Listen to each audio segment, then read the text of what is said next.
श्री स्वामी समर्थ श्रोते हो, तुम्हा सर्वांचं अगदी मनापासून स्वागत आहे आणि तुम्ही जो हा प्रतिसाद देत आहात, श्रीपाद श्रीवल्लभ प्रभूंच्या चरित्राचे अध्याय श्रवण करताना तो खूप छान आहे. असाच तुमचा प्रतिसाद असू द्या आणि नक्कीच आपल्या कृपाछत्र स्वामी या यूट्यूब चॅनलच्या बेल आयकॉनचं बटन दाबायला विसरू नका, जेणेकरून प्रत्येक अध्यायाचं नोटिफिकेशन तुम्हाला मिळेल. येणाऱ्या प्रत्येक व्हिडिओचं नोटिफिकेशन तुम्हाला मिळेल.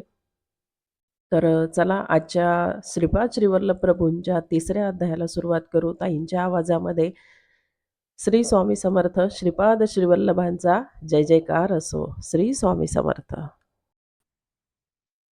श्री स्वामी समर्थ.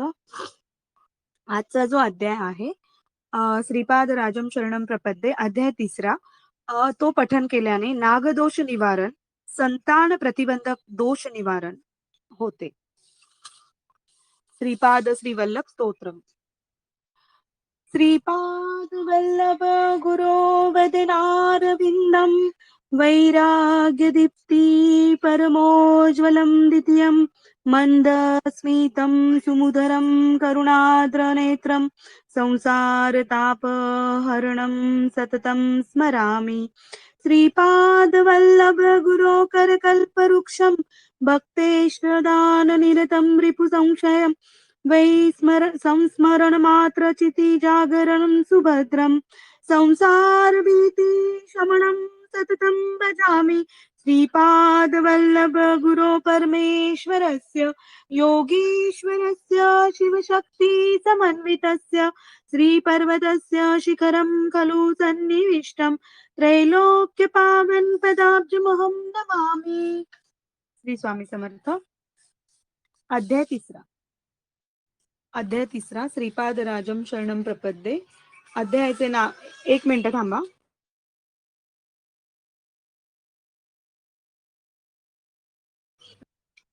पळणी स्वामी दर्शन कुरोपूरचे श्रीपाद श्रीवल्लभ स्वामींचा स्मरण महिमा. अध्यायाचे नाव. विचित्रपूर सोडून सर्वांनी डोळे बंद करा आणि ते चिंतन मनन करण्याचा प्रयत्न करा. जे काही सांगते आहे, वाचते आहे, ते चित्र समोर उभं करण्याचा प्रयत्न करा. खूप छान वाटेल सर्व. श्री स्वामी समर्थ. श्रीपाद श्रीवल्लभ दिगंबरा दिगंबरा श्रीपाद श्रीवल्लभ. विचित्रपूर सोडून मी 3 दिवस प्रवास केला. मार्गात अन्न पाण्याची व्यवस्था ईश्वर कृपेने होत होती. 4थ्या दिवशी अग्रहारपूरला पोहोचलो.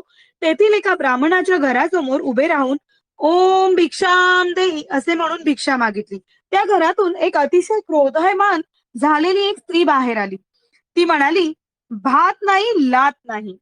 मी थोडा वेळ तसाच दारासमोर उभा राहिलो. थोड्याच वेळात त्या घरातील गृहस्थ बाहेर आले आणि म्हणाले, माझ्या पत्नीने रागाने माझ्या डोक्यावर मातीचे मडके फोडले व आता त्याच्या किमती एवढे पैसे आणून द्या असे म्हणून घरातून बाहेर घालवले. मी आपणाबरोबर येतो, दोघे मिळून भिक्षा मागूया. मी म्हटले, समस्त जीवांना अन्न पाणी पुरवणारे सर्वव्यापी असलेले श्री दत्तप्रभूच आहेत. समोरच्या पिंपळाच्या झाडाखाली बसून आपण त्यांचे चिंतन करूया. आम्ही दोघे त्या विशाल पिंपळाच्या छायेत बसून श्री दत्तप्रभूंचे भजन करू लागलो. भूक लागल्याने आवाज सुद्धा अगदी बारीक येत होता. इतक्यात तेथे विचित्रपूरच्या राजाचे दूत आले आणि ते म्हणाले, आमच्या युवराजांना बोलता येऊ लागले आहे. राजे साहेबांनी तुम्हाला घेऊन या अशी आज्ञा केली आहे. आपण आमच्या बरोबर घोड्यावर चलावे. मी म्हणालो, मी एकटा येणार नाही. माझ्या बरोबर माझ्या मित्रास येऊ देत असल्यास मी येईन. त्या राजदूतांनी माझी विनंती मान्य केली. आम्हा दोघांस घोड्यावर बसून ते दूत राजवाड्याकडे निघाले आणि त्या गावचे लोक आश्चर्याने पाहत होते. राजवाड्यात पोहोचल्यावर राजाने आमचे स्वागत केले व म्हणाला, तुम्ही गेल्यानंतर आमचा युवराज एकाएकी बेशुद्ध पडला. आम्ही घाबरून गेलो. राजवैद्यांना बोलावले, परंतु ते येण्याच्या अगोदरच युवराज शुद्धीवर आला. त्याने डोळे उघडून दिगंबरा दिगंबरा श्रीपाद वल्लभ दिगंबरा अशा मंत्रांचा उच्चार करण्यास सुरुवात केली. थोड्या वेळाने युवराजाने सांगितले की तो बेशुद्ध असताना एक 16-17 वर्षाचा अजानबाहू अत्यंत दैदिप्यमान कांतीचा एक यती आला आणि त्याने युवराजाच्या जिभेवर विभूती घातली आणि त्याच क्षणी त्याला वाचा प्राप्त झाली. राजाने विचारले, ते यती कोण होते? श्री दत्तप्रभूंशी त्यांचे काय नाते आहे हे सारे विस्तारपूर्वक सांगावे. मी सांगितले, युवराजाला दिसलेले 16-17 वर्षाचे दिव्य स्वरूप यती श्री श्रीपाद श्री वल्लभ होते. त्यांनीच युवराजास वाचा प्रदान केली. श्रीदत्त प्रभूंचे कलियुगातील अवतार आहेत. त्यांच्या दर्शनासाठीच मी कुरवपूर क्षेत्री जात आहे. मार्गात अनेक पुण्यपुरुषांचे संत महात्मांचे दर्शन होत आहे. दरबारातील सर्व लोकांनी श्रीपाद श्री वल्लभांचा एकमुखाने जय जयकार केला. राजाने मला व माझ्या बरोबर आलेल्या त्या गृहस्थास सुवर्ण मुद्रा दान दिल्या. त्या घेऊन आम्ही निघालो. राजाच्या राजगुरूने म्हटले, आपणामुळे आमचा ज्ञानोदय झाला व दत्त महिमा कळला. आम्ही आतापर्यंत वैष्णव व शैव या भेदात पापच करीत होतो. आपणच आम्हास खरा मार्ग दाखविला. आमच्या बरोबर माधव नंबूद्री नावाचा एक ब्राह्मण सुद्धा कुरवपुरात श्री स्वामींच्या दर्शनास निघाला. आम्ही तिघे विचित्रपूर सोडून अग्रहारपूर या गावी आलो. माझ्या बरोबर आलेल्या अग्रहापूरच्या गृहस्थाने राजाने दिलेल्या सुवर्ण मुद्रा आपल्या पत्नीस दिल्या आणि ती अत्यंत आनंदित झाली. तिने सर्वांना यथेच्छ भोजन दिले. त्यानंतर ती श्री श्रीपाद श्री वल्लभांची भक्त झाली. मी आणि माधव नंबूद्री चिदंबरकडे जाण्यास निघालो. सध्याच्या गुंटूर मंडलातील नंबरू गावात अनेक विद्वान ब्राह्मणांचे वास्तव्य होते. मल्याळ देशातील राजाने नंबरू येथील अनेक विद्वान पंडितांना आपल्या देशात बोलावून त्यांना राजाश्रय दिला होता. हेच ब्राह्मण नंबूद्री ब्राह्मण या नावाने प्रसिद्ध झाले. हे आचार संपन्न असून परमेश्वर दृढ श्रद्धा असलेले वेदसंपन्न ब्राह्मण होते. परंतु माझ्या बरोबर असलेला माधव नंबूद्री लहानपणीच माता पित्याच्या छत्राला मुकला असल्याने निरक्षर होता. त्याची श्री दत्त प्रभूंवर मात्र गाढ श्रद्धा होती. चिदंबरमाला गेल्यावर तेथे श्री पळणीस्वामी नावाचे एक सिद्ध महात्मा असल्याचे कळले. त्यांच्या दर्शनासाठी पर्वतावरील त्यांच्या एकांतात असलेल्या गुहेकडे गेलो. गुहेच्या दाराजवळ येताच पळणीस्वामींनी आम्हाला बघून, माधवा, शंकरा, दोघे मिळून आलात, आमचे अहोभाग्य असे म्हणाले. प्रथम भेटीतच नाव माहीत नसताना आम्हास नावाने हाक मारणारे हे सिद्ध महात्मे आहेत यात तीळ मात्र शंका संशय नव्हता. स्वामी म्हणाले, बाबांनो, श्रीपाद श्री वल्लभांच्या आज्ञेनुसार मी हा देह त्यागून दुसऱ्या तरुण अशा देहात प्रवेश करणार आहे. ती वेळ आता आली आहे. मी या शरीरात 300 वर्षे आहे. या देहाचा त्याग करून नूतन शरीरात पुन्हा 300 वर्षे राहावे अशी श्रीपादांची आज्ञा झाली आहे. जीवनमुक्त झालेले जनन मरण रूप सृष्टी क्रमाला अतीत असलेले आणि समस्त सृष्टीला चालवणारा महासंकल्प म्हणजेच श्री श्रीपाद श्री वल्लभ. पुढे पळणीस्वामी म्हणाले, अरे शंकरा, तू विचित्रपुरीतील कणाद महर्षीच्या कणाद सिद्धांताविषयी बोलला होतास, त्याचे वर्णन करून सांग. कणाद महर्षीचा कण सिद्धांत. स्वामींच्या प्रश्नाला उत्तर देताना मी म्हणालो, स्वामी मला क्षमा करा. कणाद महर्षीच्या विषयी त्यांच्या सिद्धांताच्या बाबतीत मला फारच थोडी माहिती आहे. मी सांगितलेली माहिती ही श्री दत्त प्रभूंनीच माझ्या तोंडून वदवली होती हे तर स्वामींना ज्ञात आहेच. करुणा स्वरूप पळणी स्वामींनी कण सिद्धांत सांगण्यास सुरुवात केली. ते म्हणाले, समस्त सृष्टी सुद्धा परममूल अशा अणूंनी निर्माण झाली आहे. त्या परमाणूंपेक्षा सूक्ष्म अशा कणांच्या अस्तित्वाने विद्युत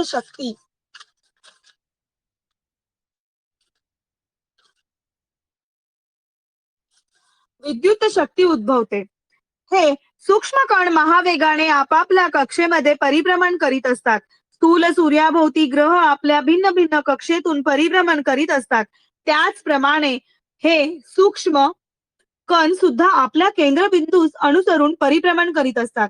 या सूक्ष्म कणापेक्षा सूक्ष्म अशा स्थितीत प्राणी मात्रांचे समस्त भावोद्वेगाचे स्पंदन चालू असते. स्पंदनशील अशा जगात काही स्थिर नाही. चंचलता हा याचा स्वभाव आहे. क्षणोक्षणी बदलणे याचा स्वभाव आहे.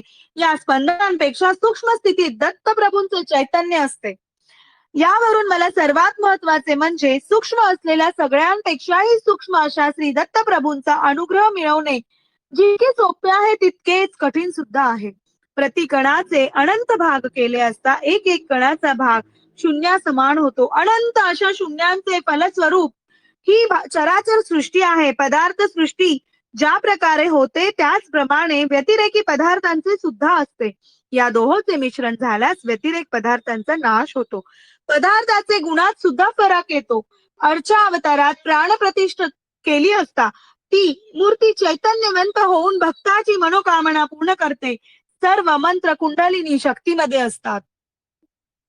ती मूर्ती चैतन्यवंत होऊन भक्ताची मनोकामना पूर्ण करते. सर्व मंत्र कुंडलिनी शक्तीमध्ये असतात. गायत्री मंत्र सुद्धा या शक्तीमध्ये समावलेला असतो. गायत्री मंत्रात 3 पाद आहेत असा सर्वसाधारण समज आहे, परंतु या मंत्रात चौथा पाद सुद्धा आहे. तो असा: परो रजसी सावधोम चतुष्पाद गायत्री निर्गुण ब्रह्मास सूचित करते. कुंडलिनी शक्ती 24 तत्वापासून या विश्वाची निर्मिती करते. गायत्री मंत्रात 24 अक्षरे आहेत. 24 संख्येला गोकुळ असे सुद्धा नाव आहे. गो म्हणजे 2 आणि कुळ म्हणजे 4. ब्रह्मरूपात कोणताच बदल होत नाही. परिवर्तनातीत असते म्हणून ते 9 या संख्येने सूचित केले जाते. 8 ही संख्या महामायेचे स्वरूप दर्शवणारी आहे आणि श्रीपाद श्री वल्लभांचे भक्तगण त्यांना दो चौपाती देवलक्ष्मी असे म्हणत असत. सर्व जीवांचा पती स्वरूप परब्रह्मच आहे. पतिदेव म्हणजे 9 संख्या आणि लक्ष्मी म्हणजे 8 संख्या. दौ म्हणजे 2 संख्या, चौ म्हणजे 4 संख्या सूचित करते, म्हणून दौ चौ पती लक्ष्मी यांचा अपभ्रंश होऊन दो चौपाती देवलक्ष्मी असा झाला. हे सर्व जीवांना 2, 4, 9, 8 या संख्येची आठवण करून देत असे. गोकुळामध्ये परब्रह्म पराशक्ती हे श्रीपाद श्री वल्लभ रूपानेच आहेत. श्रीकृष्ण परमात्मा हे श्रीपाद श्री वल्लभच आहेत. गायत्री मंत्राचे स्वरूप त्यांच्या निर्गुण पादुके समान आहे. स्वामी पुढे म्हणाले, बाबा शंकरा, स्थूल मानव शरीरात 12 प्रकारचे भेद आहेत. सर्वांना अनुभवास श्री स्वामी समर्थ. एक मिनिट.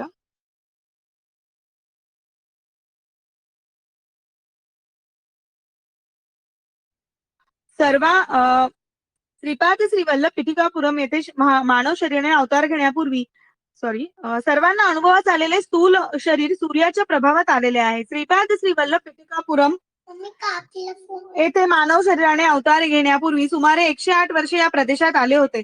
त्यांनी माझ्यावर अनुग्रह केला होता. सध्या ज्या रूपात ते कुरोपूर क्षेत्रात आहेत त्याच रूपात तेव्हा ते येथे आले होते. त्यावेळी आश्चर्यकारक घटना घडली.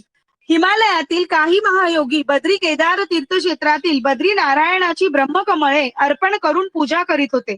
ती बद्री नारायणाच्या चरणी वाहिलेली ब्रह्मकमळे श्रीपाद श्री वल्लभांच्या चरणावर येऊन पडत. हे दृश्य आम्ही स्वतः नेत्राने पाहिले होते. किती छान असेल ते चित्र.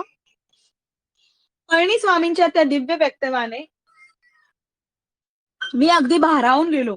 अंगी रोमांच उठू लागले. मी त्यांना विचारले, ब्रह्मकमळ म्हणजे काय, ते कोठे मिळतात आणि त्या फुलांनी पूजा केली असता श्री दत्तप्रभू संतुष्ट होतात असे आपल्या सांगण्यावरून कळाले. तरी कृपा करून आपण माझ्या शंकेचे समाधान करावे. ब्रह्मकमळाचे स्वरूप. माझ्या विनंतीला मान देऊन श्री पळणीस्वामी स्नेहपूर्ण नजरेने माझ्याकडे पाहत म्हणाले, श्री महाविष्णूंनी श्री सदाशिवाची ब्रह्मकमळाने पूजा केली होती. त्या श्री विष्णूंच्या नाभीतील कमळाला सुद्धा ब्रह्मकमळ असेच म्हणतात. दिव्य लोकातील ब्रह्मकमळा समान भूमंडलातील हिमालयामध्ये हे कमळ सापडते.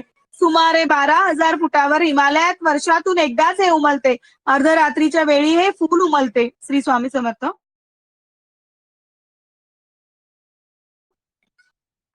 आणि उमलत असताना सभोवतालचा परिसर अद्भुत सुवासाने भरून जातो. हिमालयातील साधक महात्मे अशा ब्रह्मकमळाच्या शोधात असतात. शरद ऋतूपासून वसंत ऋतूपर्यंत हे बर्फामध्येच असतात. चैत्र मासाच्या आरंभी हे बर्फातून बाहेर पडते आणि ग्रीष्म ऋतूमध्ये याची विकासाची प्रक्रिया घडते. अमरनाथ मधील अमरेश्वर हिमलिंगाचे दर्शन श्रावण शुद्ध पौर्णिमेस होते आणि याच वेळी अर्धरात्री हे पूर्ण विकसित होऊन उमलते. हिमालयातच तपस्या करणाऱ्या तपस्वी सिद्ध पुरुषांसाठी व साधकांसाठी ही परमेश्वरी अद्भुत लीला होत असते.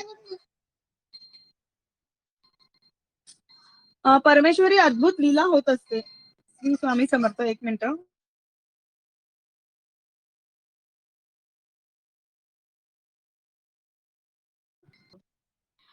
स्वामी समर्थ.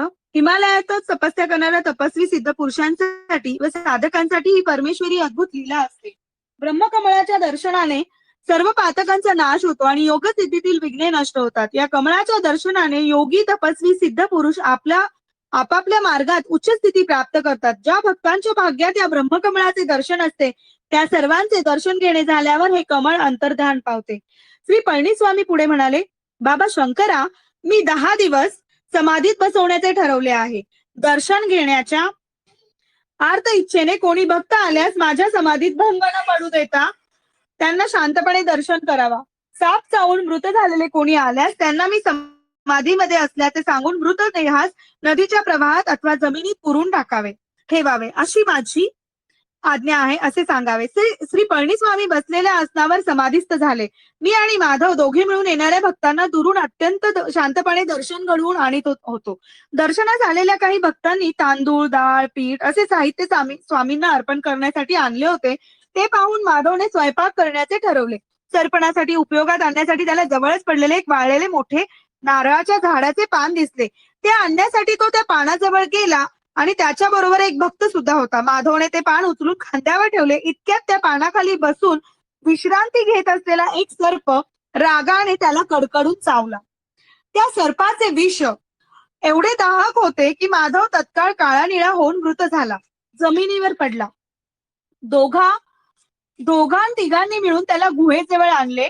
ते दृश्य पाहून मी घाबरून गेलो. काय करावे ते सुचेना. तेव्हा स्वामींच्या आदेशानुसार त्याला जमिनीत पुरून ठेवण्याचे ठरवून एक खड्डा खोदण्यास सुरुवात केली. इतर भक्तांनी मला मदत केली आणि त्या खड्ड्यात तो मृतदेह ठेवून मी आलो. तेवढ्यात तेथील गावातील काही लोक एका 17-18 वर्षाच्या सर्पदंशाने मृत झालेल्या मुलास घेऊन आले. प्रथम माधवची दुर्घटना, नंतर ही दुसरी घटना पाहून मला रडू आवरेनासे झाले. मी कसेबसे त्यांना स्वामींची आज्ञा सांगितली. गावातील लोकांनी गुहेजवळच एक खड्डा खोदून त्या मुलास त्यात झोपवले. रोज स्वामींच्या दर्शनाला 3-4 लोक येत असत. त्यांना मी दर्शन घडवून आणीत असे. 10 दिवस गेले. 11व्या दिवशी ब्राह्ममुहूर्तावर श्री पळणीस्वामी आपल्या समाधीतून बाहेर आले आणि माधवा माधवा अशी हाका मारू लागले. मी रडत रडत झालेली घटना त्यांना सांगितली. स्वामींनी मला समजवले. त्यांनी योगदृष्टीने माझ्याकडे पाहिले आणि तेव्हा माझ्या पाठीच्या कण्यात थोडे चलनवलन झाल्यासारखे वाटले व ते दुखू लागले.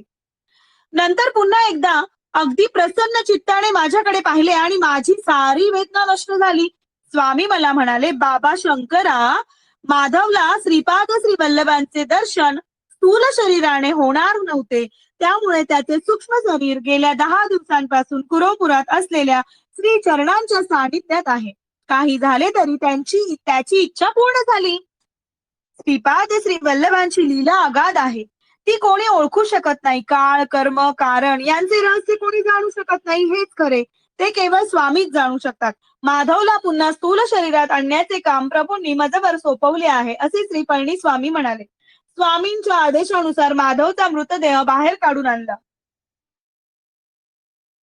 व दक्षिणेकडील घनदाट असलेल्या ताडाच्या झाडाजवळ जाऊन मोठ्याने, माधवास दंश केलेल्या नागराजा, श्रीपाद श्री वल्लभांच्या आज्ञेनुसार तू पळणीस्वामींच्या जवळ यावे अशी साथ घातली.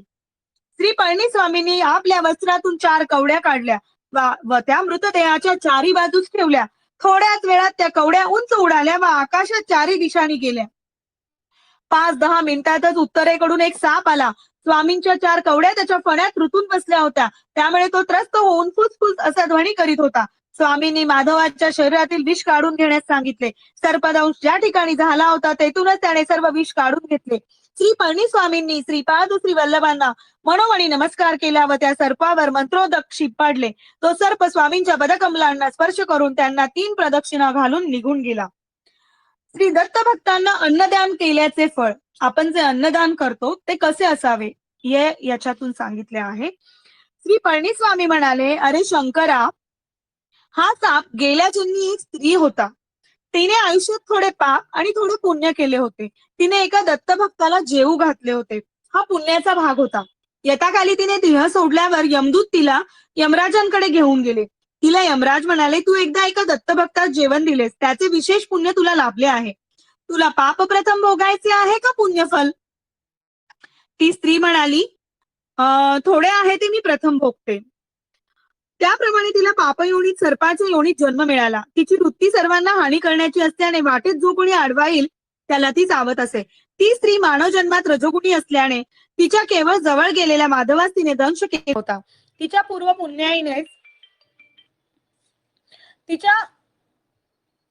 पुण्याईनेच माधवास तिने दंश केला होता. माधव मात्र पूर्वजन्मीच्या पापामुळे मरणासन अवस्थेत गेला होता. कालांतराने श्रीपाद श्री वल्लभांच्या कृपेने त्या स्त्रीची सर्पयोनीतून मुक्तता झाली. श्री स्वामी समर्थ. एक मिनिट.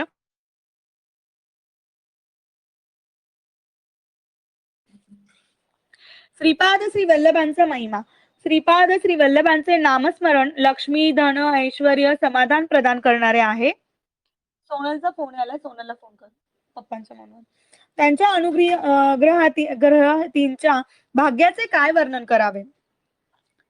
श्री चरणांच्या अनुग्रहानेच 10 दिवस जमिनीत पुरलेल्या माधवाच्या शरीरास काही झाले नाही. त्याला प्राणदान करणाऱ्या श्रीपाद श्री वल्लभांची करुणा, दया. मम्मीकडे दे की ग. हॅलो, एक मिनिट. ऋषिका दार उघड, एक मिनिट.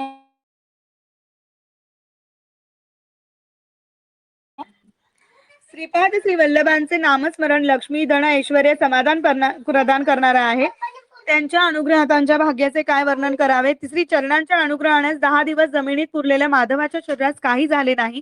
त्याला प्राणदान करणाऱ्या श्रीपाद श्री वल्लभांची करुणा, दया, भक्त प्रेम हे शब्दांनी वर्णन करता येत नाही. माधवामध्ये चैतन्य येऊ लागले. त्याने तहान लागल्यामुळे पाणी मागितले आणि श्री पळणीस्वामीने त्याला समजावून प्रथम तूप पिण्यास दिले. ते घेतल्यावर फळांचा रस दिला आणि थोड्या वेळाने पाणी दिले. नागलोकांचे वर्णन. माधव पुनर्जीवित झाल्याने आमच्या आनंदाला सीमा राहिली नाही. माधवने आपला अनुभव सांगण्यास सुरुवात केली. मी सूक्ष्म शरीराने कुरोपुरात पोहोचलो आणि श्रीपाद श्री वल्लभांचे दर्शन घेतले. श्रीपाद श्री वल्लभ अजान भाऊ आहेत. त्यांचे नेत्र विशाल आहेत. त्या नेत्रांमध्ये जीवांच्या प्रति करुणा, दया, प्रेम निरंतर प्रवाहित होत असते. मी स्थूल देहधारी नसल्यामुळे तेथील स्थूल देहधारी भक्तांना मी दिसत नव्हतो. श्री वल्लभांनी कुरोपुरातील त्या द्वीपाच्या मध्यभागी जा अशी आज्ञा केली.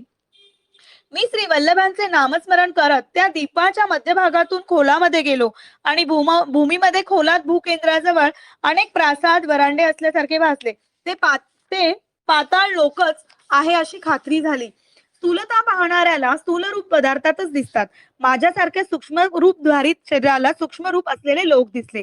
तेथे असणारे लोक नाग जातीचे असून कामरूप धारण केलेले होते. त्यांना इच्छा असलेले रूप धारण करण्याची शक्ती होती. त्यांना साधारणतः नागरूपातच संचार करणे आवडे. तेथे मी अनेक महासर्पांना पाहिले. काही सर्पांना 1000 फणे होते. फण्यावर मणी असून त्या मण्यातून दिव्य तेज प्रसारित होत होते. अन्य नाग योग मुद्रेतून असल्यासारखे फणे उकलून मौन मुद्रेत होते. आश्चर्य असे की त्यातच एक महासर्प होता. त्या सर्पाला 1000 फणे होते. त्या महासर्पावर श्रीपाद श्री वल्लभ श्री महाविष्णूंसारखे शयन करीत होते. तेथे असलेले महासर्प वेदगान करीत होते.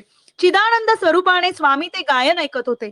माझ्या बाजूला असलेल्या एका महासर्पाने श्री दत्तप्रभूंचा महिमा सांगण्यास सुरुवात केली. श्री दत्तात्रेयांचा महामहिमा. तो म्हणाला, श्री दत्तप्रभू नेपाळ देशात असलेल्या चित्रकूटातील अनुसूया पर्वतावर अत्री अनुसूयाच्या पुत्र रूपाने पूर्वयुगात अवतरले. ते अवतार न संपवता सूक्ष्म रूपात निलगिरी शिखरावर, श्रीशैल्य शिखरावर, शबरगिरी शिखरावर, सह्याद्रीमध्ये संचार करीत असतात. त्यांनी नाथ संप्रदायातील गोरक्षनाथाला योग मार्गाचा उपदेश दिला. ज्ञानेश्वर नावाच्या योग्याला खेचरी मुद्रेत बसलेल्या निराकार योगी रूपात दर्शन दिले. व श्री दत्तप्रभू देश काळाहून अतीत आहेत. श्री प्रभूंच्या सानिध्यात आम्हाला भूत, भविष्य, वर्तमान हे वेगवेगळे दिसत नाहीत. सगळेच नित्य वर्तमानच असते. अनघा समेत दत्तात्रेयांचे दर्शन. तो महासर्प पुढे म्हणाला, बाबा माधवा, आम्हाला कालनाग ऋषीश्वर म्हणतात. श्री दत्ताने हजारो वर्ष राज्याचे परिपालन केल्यानंतर त्यांनी त्यांच्या रूपास गुप्त ठेवण्याचा विचार केला. ते काही वर्षे नदीमध्ये अदृश्य राहिले.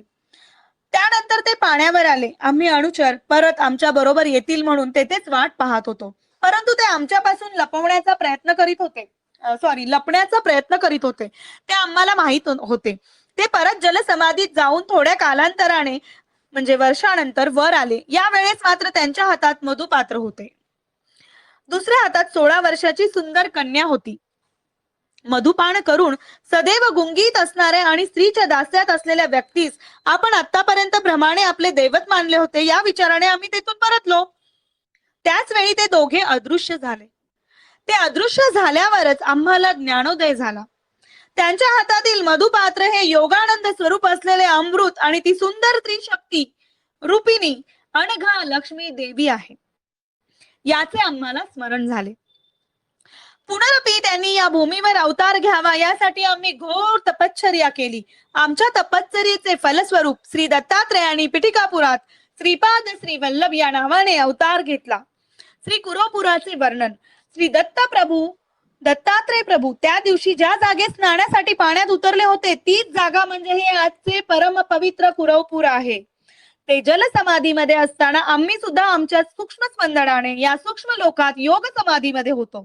कौरवाच्या आणि पांडवांचा मूळ पुरुष असलेल्या कुरु महाराजाला ज्ञानोपदेश झालेले कुरवपूरच हे पवित्र स्थळ आहे. बाबा माधवा, या कुरवपुराचे महात्म्य वर्णन करण्याचे सामर्थ्य आदिशेषात सुद्धा नाही. सदाशिव ब्रह्मेंद्राची पूर्वगाथा. श्रीपाद श्री वल्लभांच्या श्रीचरणांना मी अत्यंत नम्रभावाने नमस्कार केला. त्यावेळी प्रभू अत्यंत करुणापूर्ण अंतकरणाने म्हणाले, वत्सा वत्सा, हे दिव्य भव्य दर्शन म्हणजेच फार मोठा अलभ योगच आहे.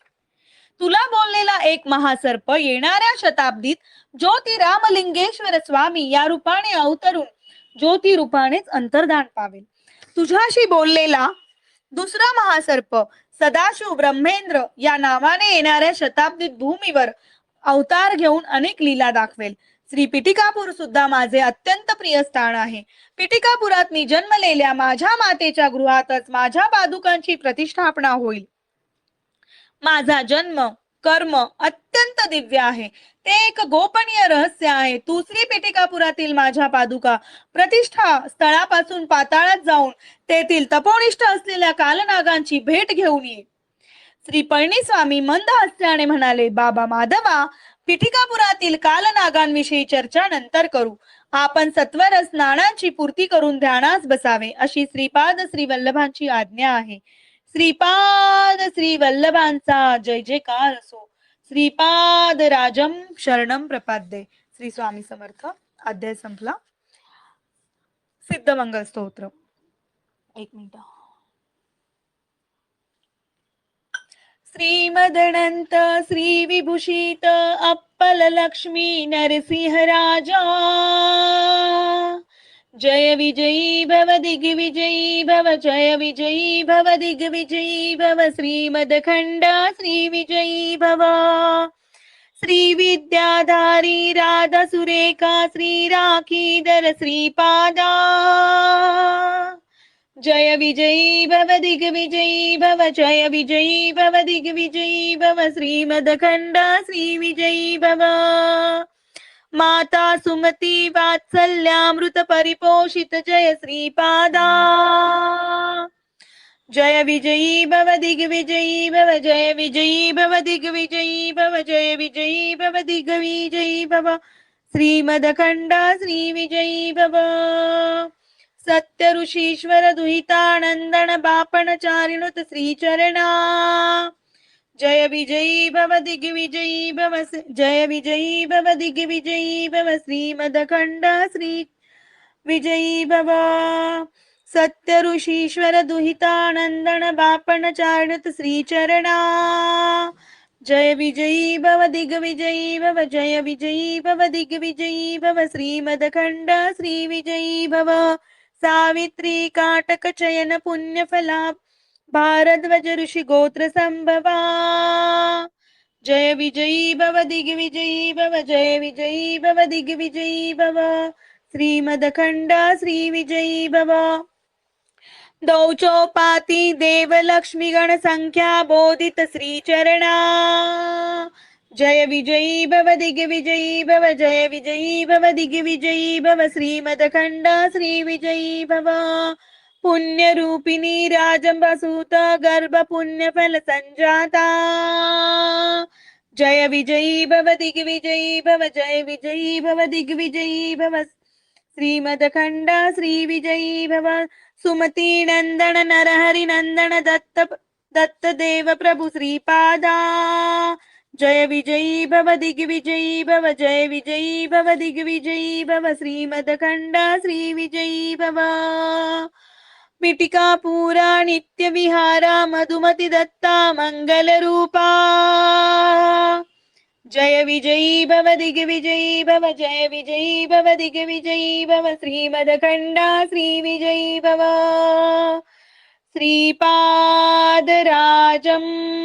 शरणं प्रपद्ये श्रीपादराजं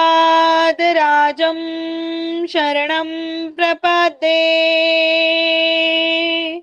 दिगंबरा दिगंबरा श्रीपाद वल्लभ दिगंबरा श्री स्वामी समर्थ अवधूत चिंतन श्री गुरुदेव दत्त श्री स्वामी समर्थ श्री स्वामी समर्थ ताईंच्या अगदी एनर्जेटिक स्वरामध्ये आवाजामध्ये आपण आजच्या 3ऱ्या अध्यायाचं श्रवण केलेलं आहे.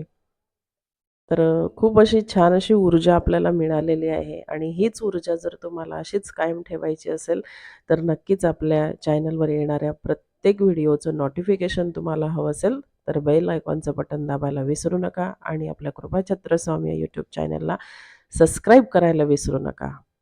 श्री स्वामी समर्थ श्रीपाद श्रीवल्लभांचा जय जयकार असो. श्री स्वामी समर्थ ताई, धन्यवाद. तुम्ही इतक्या छान स्वरामध्ये आम्हाला श्रीपाद प्रभूंचं एवढं छान चरित्र तुम्ही आम्हाला श्रवण करायला अगदी भाग पाडत आहात. खूप सुंदर ताई, धन्यवाद.